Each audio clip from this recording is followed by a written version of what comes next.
There are now over 750 million of us with Facebook on our phones, and more than 6 billion hours of video are watched each month on YouTube. We're all increasingly living our lives on social media, but some of us are just one click away from a cock-up. Didn't they know 3 million people would tune in? I kept thinking, well, I'm just going to be able to explain this away. That was it. Like, it just changed for me, my whole life. You'll see what happens when ordinary people underestimate the power, speed and global reach of social networks. Once you've posted something and it's gone into the world of cyberspace, it's there forever. Now, which armchair sports fan amongst us doesn't love to hurl abuse at the TV screen? Well, since the invention of social media, we can now have a go at them direct, with no real consequences, right? Wrong.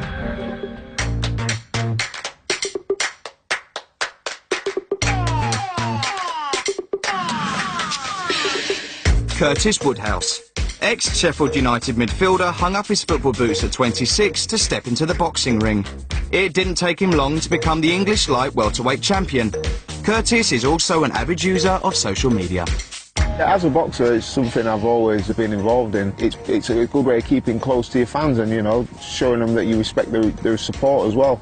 Boxers probably don't get as much abuse as some people, but Curtis, he will engage in banter with the fans. For some reason, people think this means that you can really go deep and really get nasty with the comments, and that's what happened. Curtis was being targeted by a Twitter troll who was becoming increasingly abusive. Stuff like, oh, you're a rubbish boxer, you're a rubbish footballer, which for me it's water off a duck's back. And then it started gradually getting worse. The trolling continued for several months. It's like a dripping tap. It was going on for 6 months. People don't realise it weren't just 2 weeks or a weekend. The thing is, I don't know who this guy is. This guy could be a dangerous person. You know, I don't know. When Curtis controversially lost his English light welterweight title to Shane Singleton, the troll didn't waste any time sticking the knife in.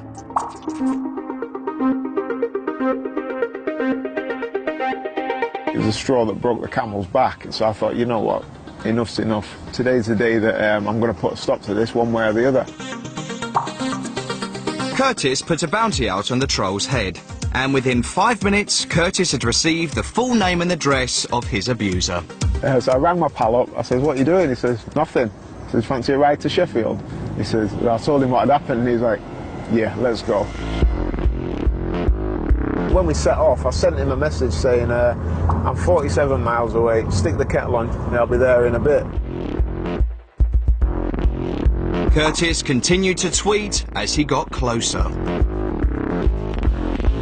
But assuming the boxer was bluffing, the troll continued the abuse undeterred. Big mistake.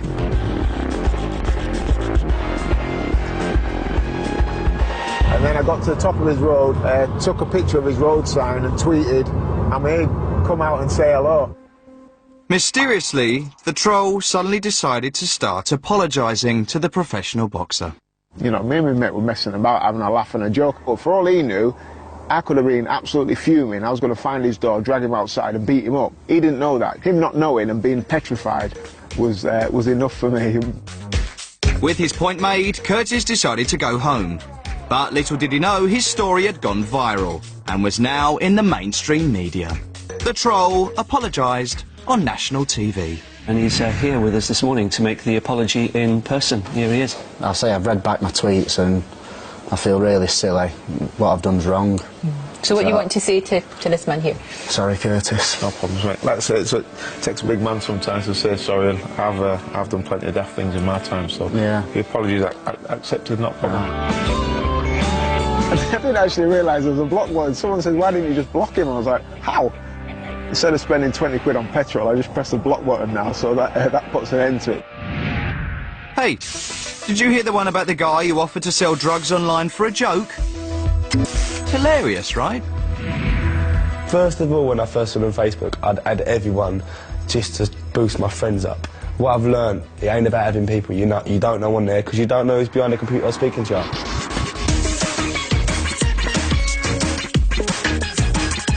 Jed he's a good lad. He's very lively. He likes to keep everybody happy. He doesn't like to say no to anybody. One evening, Jed and his mates were hanging out and getting up to a bit of mischief. I was with my pals having just a quiet night in. They were messing around online and came across a group dedicated to cannabis appreciation. The site was called, this group, I bet I could find 1 million people that smoke weed every day. So we've added it, and on that site I've got the lemon. I've got the lemon means it's some sort of skunk cannabis. All of us was happy, was smiling, never thought anything of it, and it was a laugh. The next day I had a couple of friend requests, I remember, and one of them was from a girl.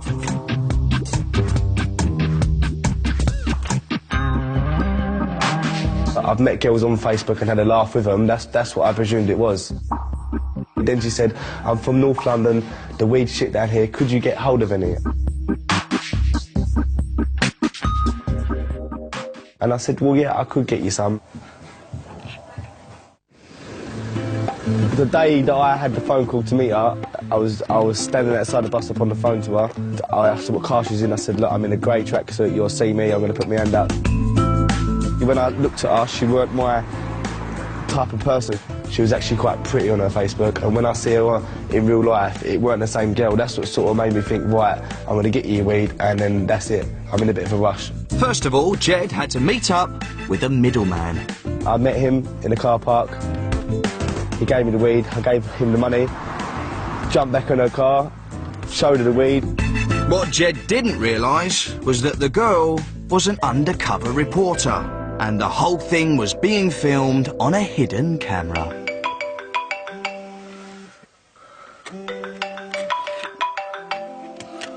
On the Sunday morning, my friend rang me and she said, have you seen the newspaper today? She said, Jed's in the News of the World. When I woke him up, I said, what's all this about? What's it about? And when my mum walked upstairs and said, with the paper in front of me, that's you, that was it.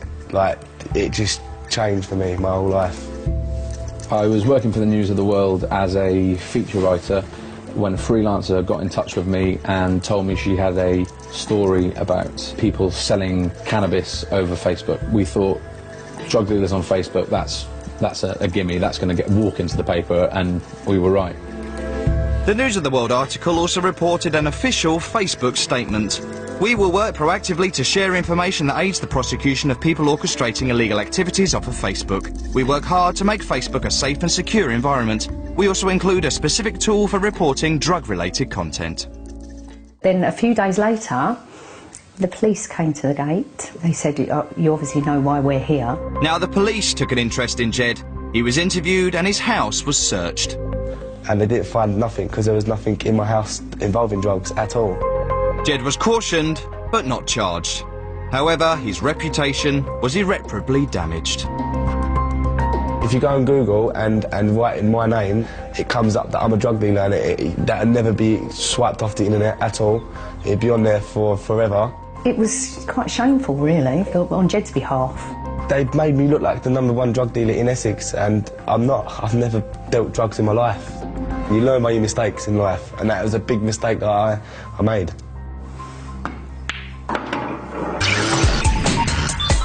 Social media has changed the way we begin and end many of our relationships. But as you will see in our next story, we're not always the ones in control. We used to talk about you're always on the record online, but increasingly what we're seeing is that actually you're always on the record when you're in any public space. You'll never really know when you're being recorded and when you're live on the internet or not. Have you ever been tempted to tweet an overheard conversation in a public place? When a Scottish comedian did just that, she ended up thrusting the unsuspecting couple into a global social media spotlight. Meet Janie Godley.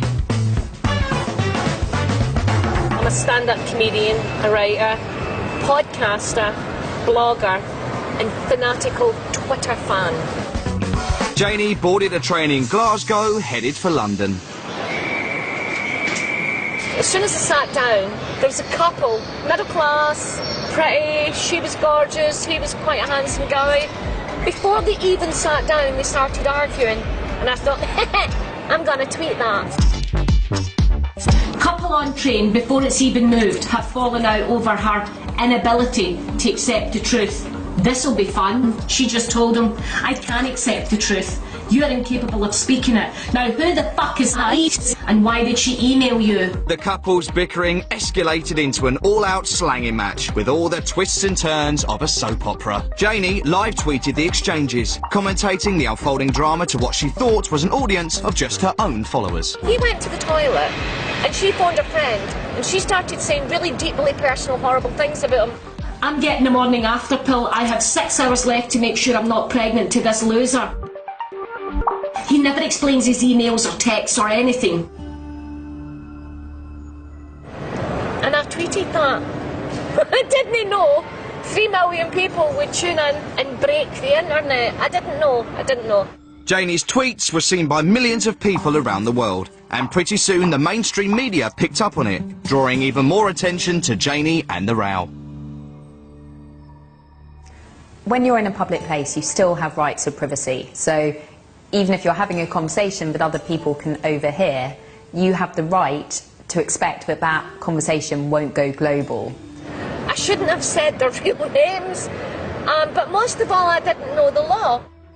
I think people might have less respect for other people's privacy because of social media, because people seem so accessible and they themselves are sharing so much information. I think barriers have come down and generally there's just less respect for privacy.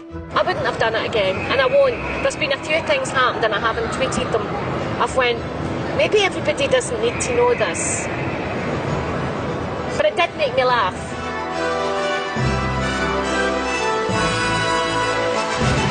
Still to come, we meet the self-styled foodie who was forced to swallow his pride. It dawned on me this could be really serious if it goes wrong. And we see how a social media conversation made legal history. I didn't think I'd done anything wrong, but obviously, like, in the eyes of the law, I have. Still to come, we meet the boy who bumper surfed into a lorry load of trouble. I was shocked at how big it all became. And the headmaster who showed his class Gangnam Style. I suppose my judgment was called into question.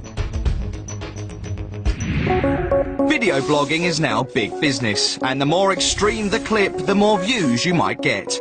But break the law and the authorities could eat you for breakfast. Our next story is not for the squeamish, and some viewers may find the scenes disturbing.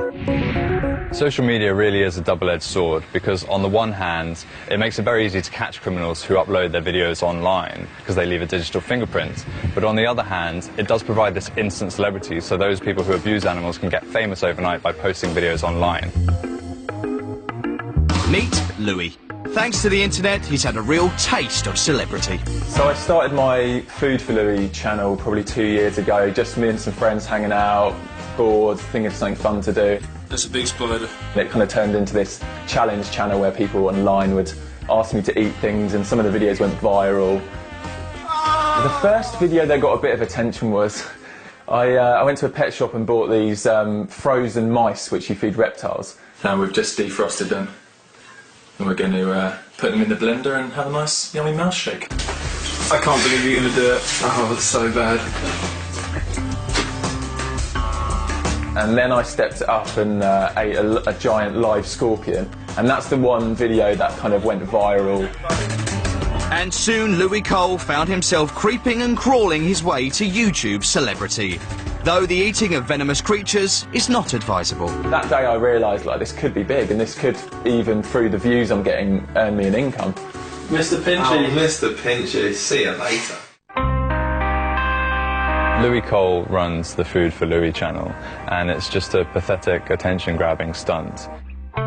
His sick and twisted abuse of animals, which he films and then puts onto YouTube, is outrageous.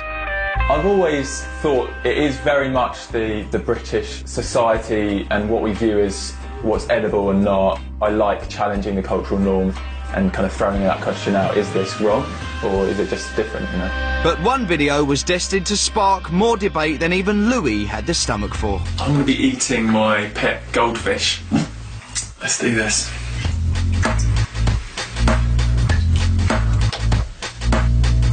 Louis posted the video. And as the hits started totting up, the backlash started flowing in. Louis was attracting all the wrong kinds of attention. But then one day I got a phone call and my friend said, Louis, the RSPCA have shown up at our house. And I was like, no, they haven't, don't be stupid. And they're like, no, they're in uniform, they've got radios, like, this is the real deal. The RSPCA left Louis a warning letter, letting him know they weren't impressed. They said, this is the first time you've basically broken the law and caused harm to an animal with a vertebrae, like an animal with a spinal column. So Louis read the letter carefully, taking in every single word, and then posted it online. Soon, Louis' story was appearing in papers across the country.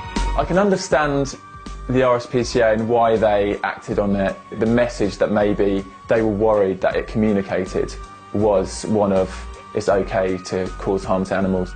The whole thing was settled with them being quite happy for me to kind of do an admission of guilt and get a caution on the RSPCA record. I've apologised to them for my actions and I guess learned some valuable lessons. The whole goldfish incident made Louis realise that he had to rethink how he used social media as a career. I didn't really want to be known just for kind of the guy who eats gross stuff, so I decided to start a second channel where it shows a bit more of what I'm passionate about, which is travelling and having fun with people. Since I started realising, okay, I'm gathering a bit of an audience here, is that I'd love to use that platform to promote really good stuff in life.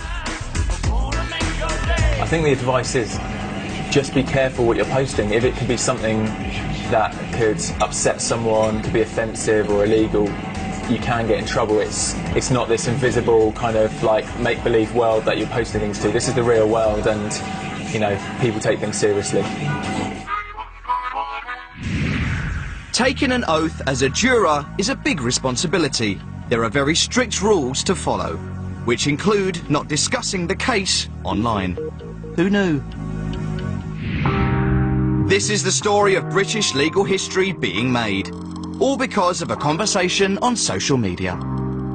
Jamie Seward was on trial for her alleged connection to a multi-million-pound drug ring.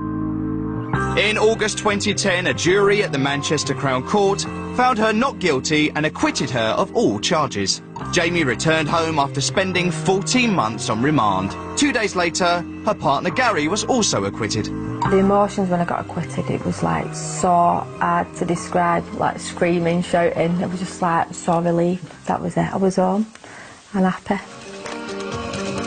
Jamie had only been home for 2 days when she received an inbox message from someone she didn't know. As it turned out, the message was from Joanne Frail, one of the jury members. Joanne was still serving on the case because there were numerous other defendants still being tried. The tone was at first congratulatory, but then the comments became increasingly specific. I don't even know why I was answering back. It was just like, because she was being nice, I was being nice back. I asked a silly question.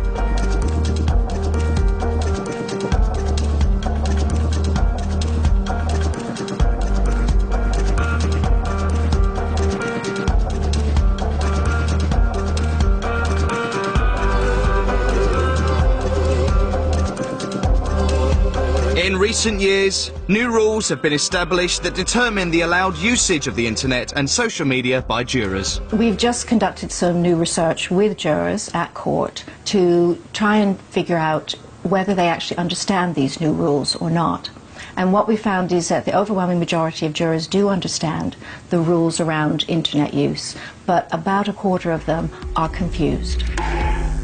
The very next morning, Jamie informed her solicitor about the conversation. This set off a chain of events that threatened to compromise not only the ongoing trial, but the not guilty verdicts that Jamie and Gary had just won. I rung Jamie up as I do every day. She was screaming on the phone. She said that we might be going back on trial again. So I was shocked and felt sick. My worry about this Facebook thing was the prosecution was trying to get us back on trial to say that we'd nobbled the jury. Once a jury trial is over, the jurors are bound by Section 8 of the Contempt of Court Act, which makes it a criminal offence for them to reveal anything that was said in the deliberating room. I was charged with contempt of court, which I was told could potentially lead to 2 years imprisonment after serving 14 months on remand for something. All I could think was, oh my God, it is one place that I'd never want to go back to ever again. This is the woman who already has an unwanted place in legal history. Joanne Frail was in tears today as she was told to expect a jail sentence. Jamie received a suspended sentence, narrowly avoiding going back to jail. However, Joanne Frail was sentenced to 8 months behind bars. I felt sorry for Joanne Frail when she got 8 months, because she was genuinely only being nice. She just felt for me all through the trial, and obviously she was on this level where I'd been taken away from her kids. She was a mother, and obviously seen that I'd suffered for like 14 months. The Joanne Frail and Jamie Stewart case made history, as it was the first time a juror and defendant had been prosecuted for contempt of court involving social media. I think we was made an example of for future jury members and defendants, and just to make sure everybody follows the guidelines set by the judges. I didn't think I'd done anything wrong, but obviously, like, in the eyes of the law I have, so obviously I've learned something from it. Last time I went surfing, it might have involved catching waves with the sun high over the ocean. OK, I've never been surfing, but if I had, it probably wouldn't have involved a 40-ton lorry speeding through Blackburn. This is the story of a boy who managed to surf into a truckload of trouble. Have his cheeky moments as any up-and-coming teenager does, but all in all, he's a really good lad, you know. But in April this year, Sonny made headline news as the lorry surfing schoolboy. I was on the way home from school, and then I saw a lorry, so I thought I'd jump on back of it for a prank. The 40-ton lorry took off through the streets of Blackburn with young Sonny clinging on. The lorry began gaining speed, passing traffic and heading directly for the M65 motorway. When it was going at high speed across the main road, I realised how dangerous it was, and that's when I said it to stop. And it went until near the end when I realised the people were filming. Fortunately, the lorry slowed for traffic lights, allowing a relieved Sonny to jump off. Then that's when I put my thumbs up. Back at home, Mr. and Mrs. Wilson were enjoying their evening, chatting, relaxing, and doing some surfing of their own. Well, this happened on a Tuesday evening, about 5 p.m. Sonny's mother shouted him in from the kitchen, said, "I've just watched a video, just have a look at it." And Dave instantly recognised the mystery pint-sized daredevil. I was marching round for an hour looking for him, you know, but by that time it got wind that it had gone viral, and obviously he knew we'd know about it. Sonny knew he was in big trouble, but he couldn't avoid home forever. It was time to face the music.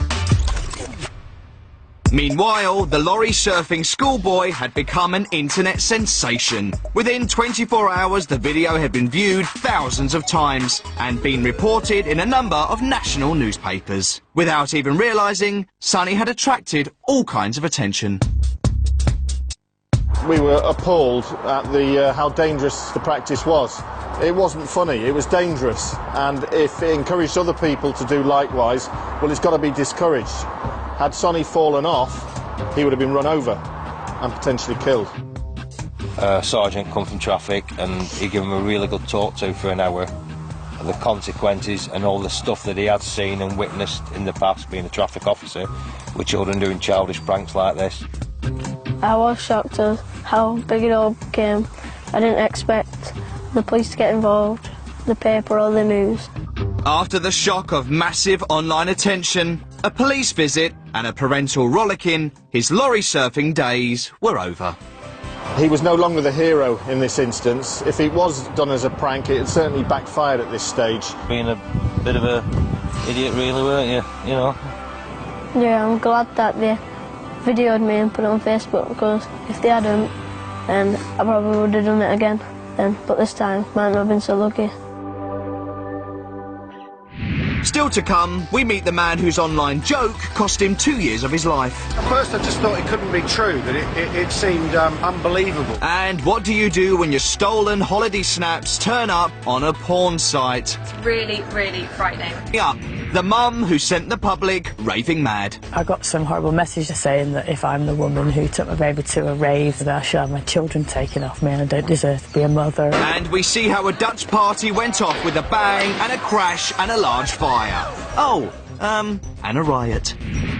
We head up north to the town of Accrington, home of Mount Carmel School, where the head teacher thought it'd be a right laugh to take on the biggest dance craze of the year for all the world to see and criticise. My name's Xavier Bowers. I'm proud to be head teacher at Mount Carmel in Accrington, and it was my school that posted the infamous Gangnam Style video.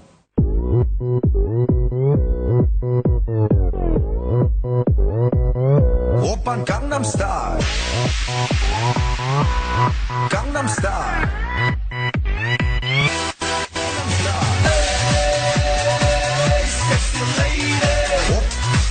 I just thought it'd be funny to pick up on the video and run with it and see what our school would do, because we'd seen a lot of other parodies of it. The Gangnam Style video just shows what the teachers are like at Mount Carmel.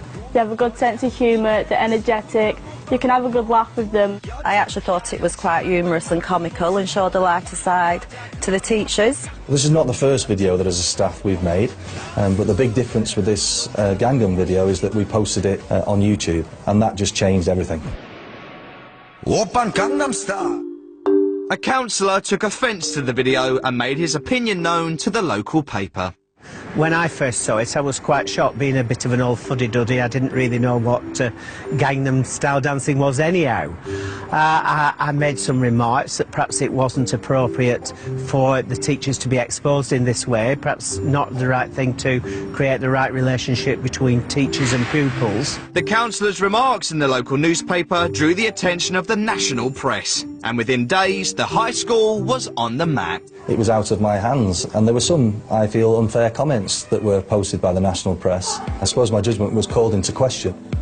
I was surprised at what the national press said. The way that I think they've looked at it, they haven't actually come in and seen the effect it's had.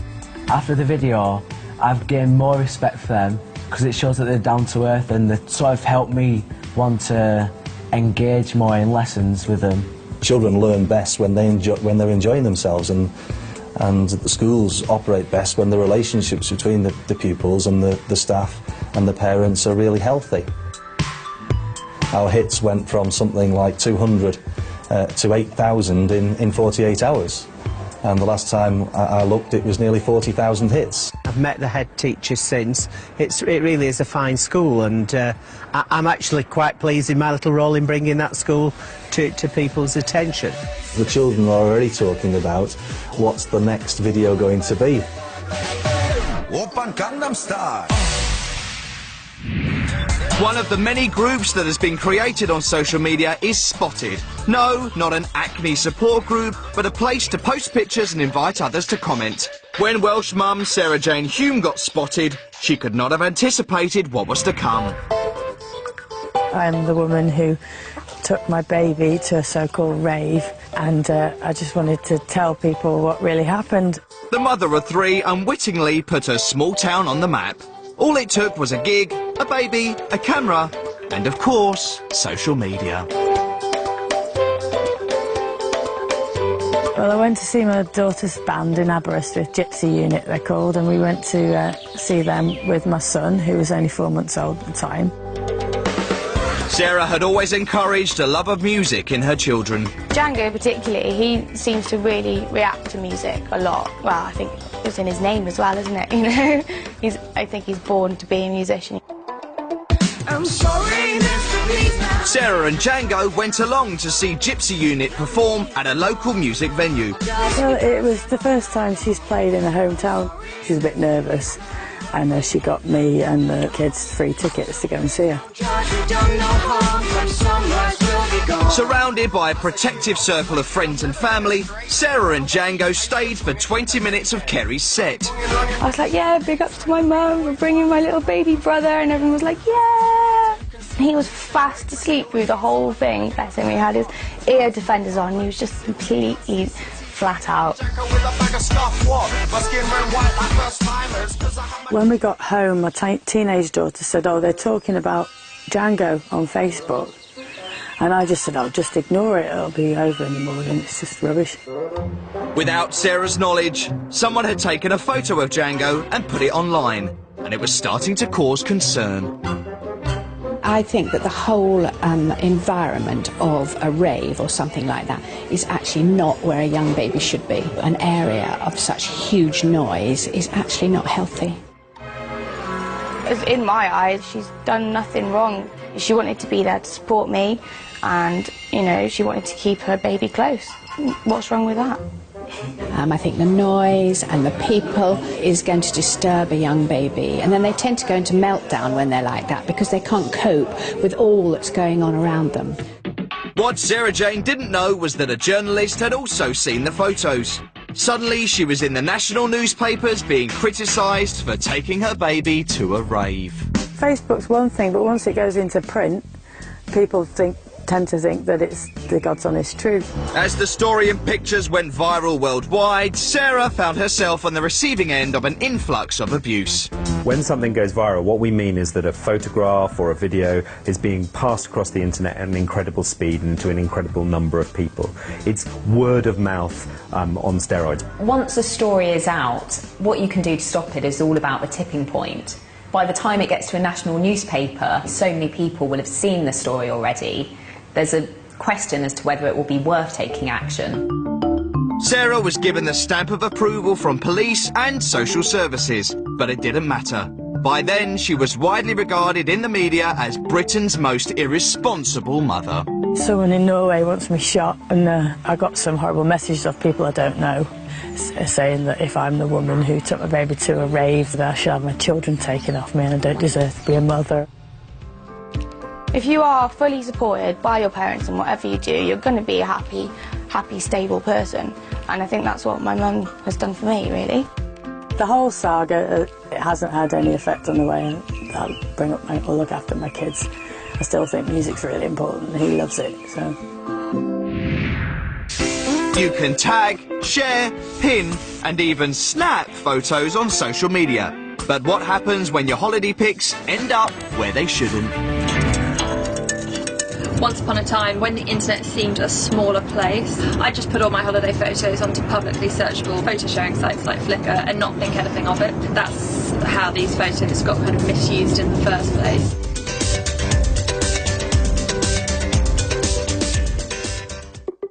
Poppy Dinsey was establishing herself firmly at the forefront of fashion blogging. One day, out of curiosity, Poppy typed her own name into a search engine and made a disturbing discovery. Way deep on like page 7 of Google, search results were coming up that were showing that clearly my name was being associated with a porn website. There was nothing naked, nothing explicit, nothing that you'd be worried about your grandparents seeing, but in the context of being on a porn site, it was worrying to say the least.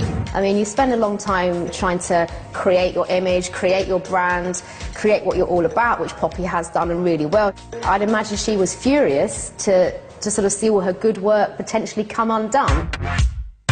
As soon as it started kind of becoming more and more apparent that people were accidentally finding my pictures and name on this porn website, I had to do something about it pretty quickly. Most websites go live on the internet via a host, a service that stores all their information. Poppy contacted the hosting provider in question and threatened to impose copyright laws if her photographs were not removed. She took strong action to get those taken down. What she had going for her was that she owned the copyright on those photographs and she knew her rights. So she went after the company and then she went after the hosting providers and told them that they were breaking the law and did eventually succeed in getting them taken down. What really shocks me on a day-to-day basis is how many people contact me. How do I get my photos removed from a porn site? My ex-boyfriend's put my pictures on a porn site. You know, there's videos of me that have been uploaded without my consent, and it's really, really frightening to kind of see. The reported craze for young people sharing explicit images of themselves with one another is incredibly worrying. The Internet Watch Foundation last year carried out a study and within 48 hours had uncovered 12,000 of these images which had been taken from social network websites and posted onto adult or pornographic websites elsewhere. So those photos had effectively been stolen. One of the best things I've learned from this whole experience is that you can actually search images rather than just text. For example, if there's an ex-boyfriend that has one particular naked photo of you and that's the picture you want to make sure it isn't anywhere, you can go to Google Images and there's a photo icon in the search box. You just click search by image. You can paste an image URL or you can upload an image from your computer and it'll kind of cross-match it against anywhere online. So that's a really kind of easy, free way to check where your images are. My advice to anyone would be being safer from the beginning and thinking about where your photo may end up when you first take it and post it in the first place. Still to come, a young man whose Twitter joke failed to land. Just kind of the most surreal moment of my life. And we relived the Dutch Sweet 16 party that got badly out of hand. The police had to call in the riot police. Coming up, we head off to Holland to see what happened when a teenager invited a few friends round. In a couple of hours there were more than 1,000 people saying they're going, and after a week there were like 10,000. With over 200 million tweets sent on an average day, it stands to reason that sometimes the odd message could get lost in translation. But how much damage can you really do in 140 characters? I mean, really. So every time you put a tweet out, you're effectively creating a little web page just for that single tweet. And that web page can be seen by anyone. It can spread very, very quickly through people retweeting it, and it can also be seen by Google. So when people search on that topic, they can see it, they can find your tweet on that subject. What happens when you mix law and social media? Paul Chambers is one person that knows more about the two fields than he would ever have wanted to. Let's rewind to the start of 2010. I met my now fiancée through Twitter. We both joined on the same day. It wasn't something that neither of us were looking for, it just happened very organically. We decided that we wanted to make a relationship of it. Paul and Sarah were finally about to have their long-awaited tweet up, right in the middle of one of Britain's worst winters. Airports across the country are closing due to heavy snowfall, leaving planes grounded and thousands of travellers stranded. Paul was praying that it wouldn't jeopardise his plans to meet Sarah in Northern Ireland. I thought, oh no, you know, I'm not going to be able to get to see Sarah. Out of pure frustration, Paul fired off a tweet, 140 characters that would change the course of his life. In the week that followed, Paul went about his daily life, working and studying for his accountancy exams. Meanwhile, an off-duty airport staff member was trawling through Twitter, searching for mentions of Robin Hood Airport. He came across Paul's tweet, and considering it to be a potential threat, reported it to airport police.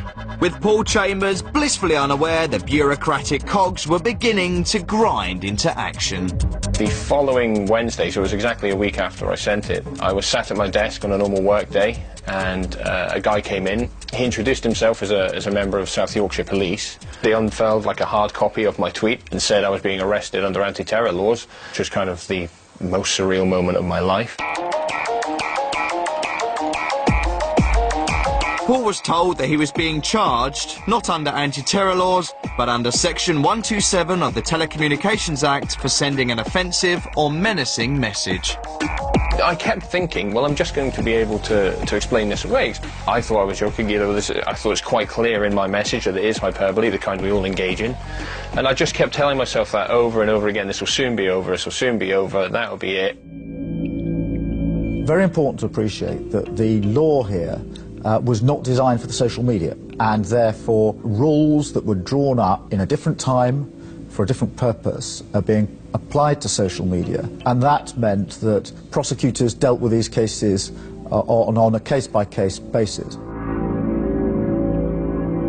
This is the first time in legal history, as far as I'm aware, there was a prosecution like this. But it wasn't just a one-case prosecution. This case went through 7 court hearings. This was a defence based upon whether there was any intention to be malicious, whether there was any intention to cause any criminal act. We have to balance between enforcing the criminal law and upholding free speech.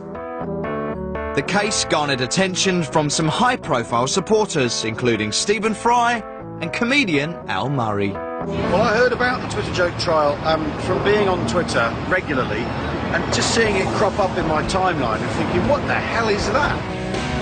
Well, at first I just thought it couldn't be true, that it seemed unbelievable and literally absurd. If law's existential function is to protect our freedoms, then by clamping down on people and what they want to say, the law's failing. Twitter users around the world felt the same and began showing their support. My original message got retweeted something like 30,000 times within a couple of days, and it was basically people saying, you know, we're all in this together, and that really took off from then.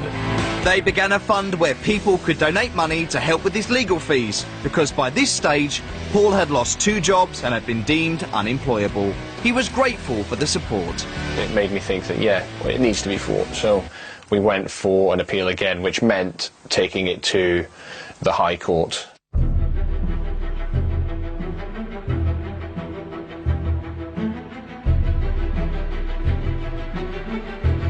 I was, escorted to court by Stephen Fry and Al Murray, who'd been quite vocal supporters of the case. We were very much conscious, as those who were supporting us were conscious, of the issue of freedom of speech.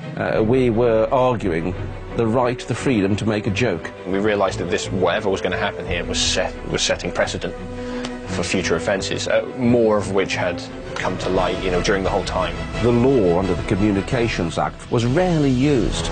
Our legal team really didn't know which way it was going to go.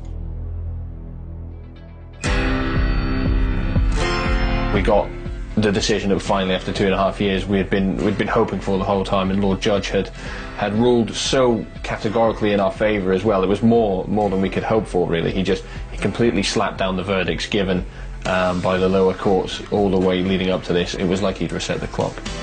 Paul had lost 2 years of his life fighting a legal battle, all because of a tweet. It kind of boils down to what I feel are my principles, I guess. And I like to think that I never sacrificed any of those. But his case set a precedent and helped pave the way for a new set of guidelines drawn up by the Crown Prosecution Service. The guidelines are intended to achieve fairness and consistency in decisions that are made. We have to accept that with social media, many comments are spontaneous, banter, jokes, quite offensive material is regularly put up there on the social media. Having a set of guidelines was a sensible response to that issue. Because, of course, the case's notoriety, one can only hope that people understand that he was entirely exonerated as he was. Only time will tell whether Paul will ever be able to live the same sort of life he had before this totally misguided action.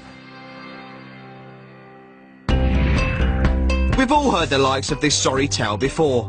Someone announces their party on social media, and before they know it, it all spirals out of control. Well, welcome to Haren, Northern Holland, home of the biggest, gone wrongest Facebook party ever. This is usually a normal Friday evening. The people from Haren, which is an elitist, elderly town in the north of the Netherlands, were really shocked about the impact that Facebook could have. That's their reality check, I think. They didn't expect this at all, no. On a usual day, the Dutch town of Haren is peaceful, beautiful, and some might say, a bit dull. Nothing really happens, it's sleepy, yeah, it's also very small. When a local teenager was planning her 16th birthday party, it seems she made one crucial mistake. She just forgot to click a button. That's how it started. As the party began to gain critical mass, it became known as Project X Haren. In a couple of hours there were more than 1,000 people saying they're going. And after a week there were like 10,000. It was something that was going on for a week on the news and on Twitter and on Facebook, and everyone was talking about it. It was unmissable. Everybody knew about it. On the day of the event, people flocked to Haren in their thousands. The girl whose party it was had been evacuated, and the police were on high alert. But the festive atmosphere soon began to change. There were just people fighting and attacking the police. The atmosphere was really frightening. I was scared. We saw that it was already getting totally out of hand. We saw looting, cars on fire. The police had to call in the riot police. Everybody was picking up stones from the street and throwing all the windows. Suddenly, this sweet 16 had turned sour. I think the Facebook party changed Haren forever. I don't think the image will be ever restored. Damage to the town was running into the millions. Everything was broke the next day. Very sad. They broke those windows. A few kids ran in and stole loads of cigarettes and other tobacco stuff mainly. The whole week the Dutch people on television were talking about our generation who don't actually care, and that was widely shown on television, people destroying other men's properties. And we were really embarrassed about that. Martin decided to use Facebook for a clean-up operation. He called it Project Clean X. We wanted to clean up the mess the others made the night before, so we decided to plant flowers in the parks that were destroyed by the people that were here the night before. The saga has made everyone in and around the town rethink how they view social media. It's a tool, and it's really, really powerful, I think, because you can mobilize endless amounts of people and do with it what you want to do, and that's good or bad. It's up to you what you want to do with it.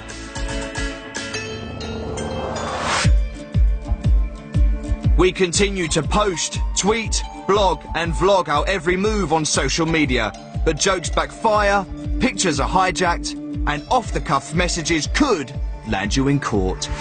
Online actions sometimes have enormous consequences, so click with caution. Putting your words in their mouth. Can 4 immigrants learn the language by living with ordinary Brits? Why Don't You Speak English is tomorrow at 9. And it's followed by some slightly less dodgy online business than we've just seen in new RooTube at 10. Next tonight, a one-man band takes on a whole new meaning in Random Acts.